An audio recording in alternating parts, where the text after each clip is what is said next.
We open to everybody's favourite murder boy in his room with Tuvok. Suda has embraced Tuvok's love of horticulture, it seems, and created an entirely new breed of orchid, which he chooses to name after Tuvok to acknowledge the debt Suda owes him in overcoming his violent nature. He also asks Tuvok if the captain might allow him to explore ways of increasing hydroponics yields as a way of contributing to the ship. Based on Janeway's recent attitude to murder, I'm surprised she hasn't already freed him and promoted him to lieutenant. We leave them meditating to visit the bridge. There's a signal incoming of Kazon origin. Our old friend Seska tells us she's given birth to Chakotay's kid, the one she said she'd impregnated herself with after stealing his DNA, and her boyfriend, Kazon Boss, is a bit miffed that it's not his. She needs rescuing, and this definitely isn't a trap. Fair play to Janeway, she knows this is exactly the sort of shit Seska would pull as bait. That said, the timeline does add up, and it is a credible situation. Whatever Chakotay decides, she'll support him. Still unsure, he asks his dead dad what he should do. There's some discussion over whether he bears any responsibility for the baby, given that he was conceived without consent, but his dad explains none of what came before is the fault of the child, so he should shut the fuck up and go and help. We're in a briefing to decide how we're going to approach this.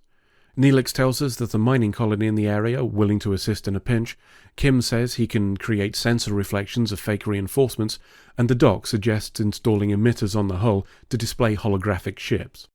In short, people are showing confidence, so we're probably going to get fucked. Chakotay thanks them for what they're doing, and we adjourn. A little later, we detect a Kazon shuttle with one injured life sign aboard. They're teleported to Voyager, and when we go to sickbay to see them, Chakotay recognizes him as one of Seska's assistants that beat the shit out of him back when he was kidnapped. The guy's pretty fucked up, but does manage to tell us one thing. Seska is dead. So, I guess, end of episode? Oh wait, no, she's dead, but the kid's alive. He's been taken to a colony to raise as a servant, our guest says, and Chakotay wants him to help us get in there and rescue him. Chakotay asks the doctor how badly the guy's hurt, and he reels off a list of injuries, and includes something about having a higher red blood cell count than usual, which Chakotay asks about, so that you know it's a plot point.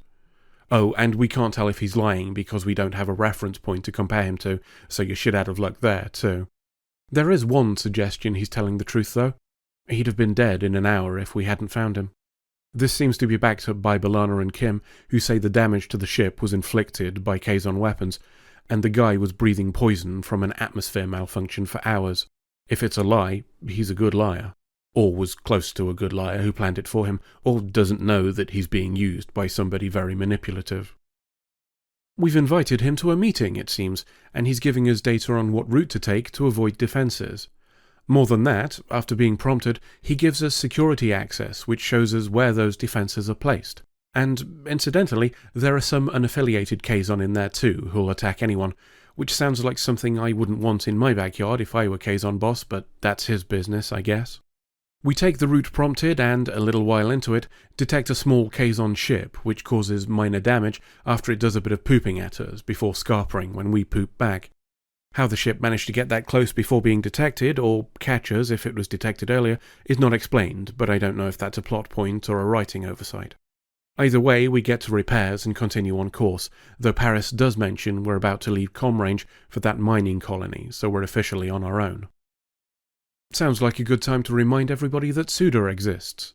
Tuvok and Janeway visit him to inquire about his research ideas. He says he can convert his quarters into a research area and help the crew, and would need minimal resources to do so. She tells him his progress is encouraging and she'll consider the request, but the lack of immediate answer prompts anger in him.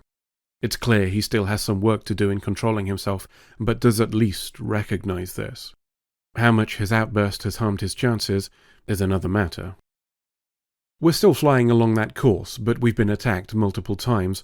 They're always fleeting, but they're also always attacking the same spot, and happen to result in damage to the secondary command processors, which sounds like the sort of thing you'd use to take over a ship, but I'm sure that's a coincidence. Our Kazon guest is healing nicely, but that blood thing remains.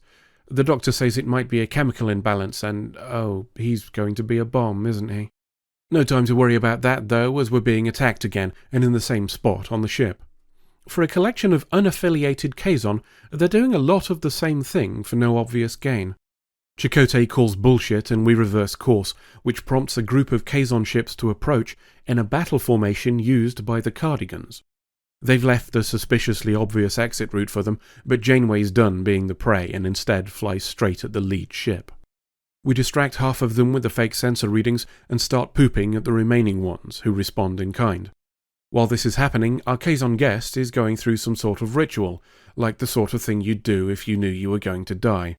B'Elanna turns on the holo-emitters, and some pretend ships draw a portion of the Kazon fire, but this does cause some minor issues with the Doctor before he reappears on the ship. Our Kazon guest thinks now is the time for a pedicure. Their methods differ from ours as he pulls off his nail and withdraws a needle from it. I'm sure there are a number of great reasons why this was not detected in the teleport or medical scans, but we aren't told them. He injects himself and kabooms, called it. The explosion also frees Suda, as a hole is blown in his wall. The guard is somewhat less fortunate, but as there's no longer a Kazon to detain, he was surplus anyway. The explosion has taken out a plasma conduit and caused power failures, which means our fake escort disappears. Even worse, we can't leg it because of the damage. Looks like we're a bit fucked. Paris suggests taking a shuttle and going back for help from the mining colony, though this could be an excuse to leg it because Tom Paris is a dick. The Kazon seem to agree, as shortly after launching, the shuttle is hit and we lose contact. The rest of Voyager might not be far behind. A lot of stuff is kabooming and Janeway orders an evacuation after we're boarded. She tries setting the self-destruct, but the computer tells her to bollocks because of damage to those command processors from earlier, so that explains that. The bridge is invaded, and everybody is taken prisoner. Janeway wants to speak to Kazon boss, and he turns up, accompanied by Seska and a baby.